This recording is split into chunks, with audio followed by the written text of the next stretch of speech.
GM711, a classic piece of Gmod history that we all know and love. But what if I told you there's more than just one 711 map?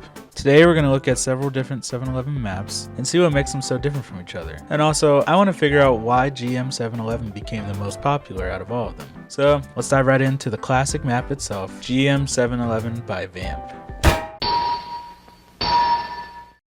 Once we load in, we see a nice 7-Eleven picture in the map creator's name. Walk outside and we see a beautiful landscape, which honestly gives me a lot of Frutiger Arrow vibes. Yeah, I know, buzzword. Anyways, let's walk over here to this beautiful 7-Eleven. Compared to real life 7-Elevens, this one always looks so peaceful. Walk inside and no firearms allowed? Hold on. Alright, perfect. So here we have a bunch of advertisements, and Domo-kun. If you don't know what Domo is, which if you're watching this you're probably too young to remember, but Domo-kun is the mascot of the Japanese public broadcaster NHK. Domo-kun was a big part of early internet culture in the 2000s. I won't go too deep into it since that's not what this video is about, but I just wanted to give some context since it might be unfamiliar to most people. Anyways, let's walk over here and check this out. Yo, 2 for $4, that's a pretty good deal. Considering nowadays it's like $4 just for one. But yeah, the rest of the store is pretty empty. Just some shelves and the coolers in the back. And this spinning shelf thing. Then the classic elevator. Let's go down. Hopefully nothing scary appears and... Whoa. It just turns out the red lights are there for show. I know it's disappointing, but I can't lie, the first time I played this map when I was younger, I was definitely freaked out by these lights. The rest of the basement is pretty empty. There's nothing of note in these 2 rooms. Okay, let's head back outside and check out the soccer field. Just a regular soccer field. Nothing of note, and there's not even a soccer ball to play with. Then over here we have the train station depot thing. I assume that's what this thing's supposed to be, but yeah, it's just a little small building. I guess you could make a train station out of it. Oh, and also these tracks go around the map. And that was GM711.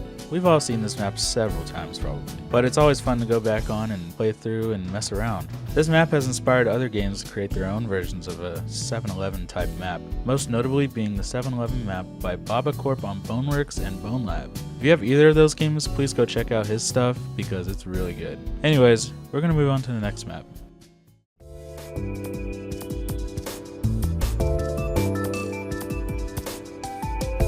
You may be thinking, wait, Mags, isn't this the map we just covered?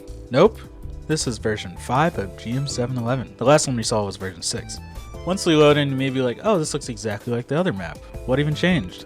That's what I'm about to show you. Also, I forgot to mention the pool in the last section, but there's a giant 7-Eleven logo down here, so that's cool. Anyway, let's walk up to the store. I mean, everything looks the same so far. It can't be that different. I guess the sign looks a little simplistic, but let's just go inside and oh, wow. This looks depressing. No advertisements, no signs, just random graffiti and posters everywhere. The register is different. There's only 2 vending machines instead of 3 now. But the elevator's still here though. Let's check it out. Wow, that is underwhelming compared to the last map. It doesn't feel as spooky being down here.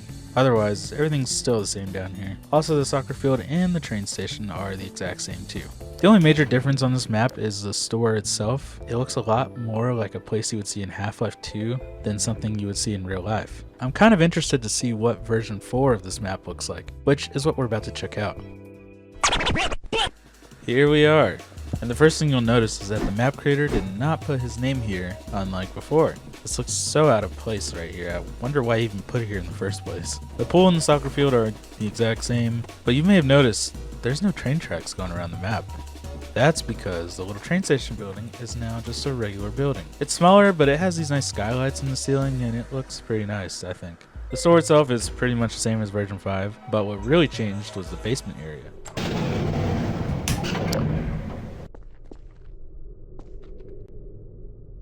And honestly, is it wrong for me to say that it looks a little creepier down here than in version 5? I think it's the ambience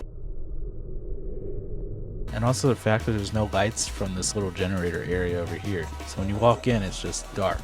The little side room is still here and the big area over here is now gone. That's it for version 4 of GM711. Now what if it was nighttime? This is GM711 Night, which was also created by Vamp.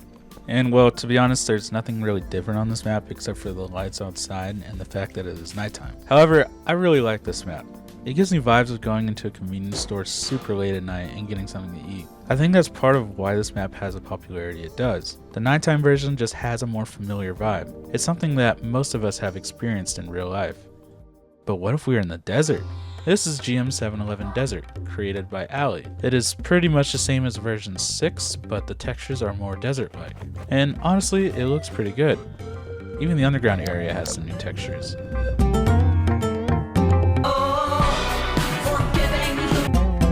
But I personally wouldn't use this map for more than just exploration purposes. It's good, but not as good as the original map. No shade to the creator, of course, but it just doesn't hold up as much.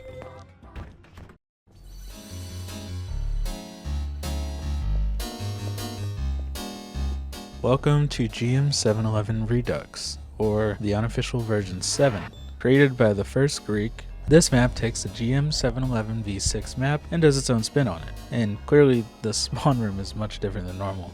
There's doors and windows with buttons on them, there's a much bigger open space when you spawn, and a teleporter room up here which takes you to the train station building. And this building has some pretty nice skylights as well with these cool particles coming through the ceiling. Also, you may notice the map itself is much bigger than normal. It even says so in the map description. The pool is also ginormous now, and the logo is still here, so that's nice. Moving on to the store, it's pretty much the same, but when we go down the elevator we see some new things. New particle effects in the dark area. This side room now has some FNAF functions for some reason. And the door ended up breaking on me while I was messing with it, so I had a no clip. The side room now has a radio you can interact with. And this part scared the heck out of me. Just watch what happens.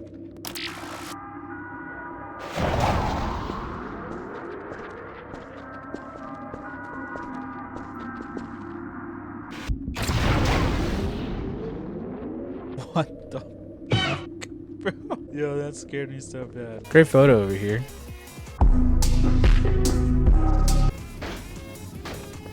This map was actually pretty awesome compared to the rest of the map so far. I really like how it expanded on everything. I do wish there was a night version of the map though, but otherwise it's pretty neat and I'd probably use it.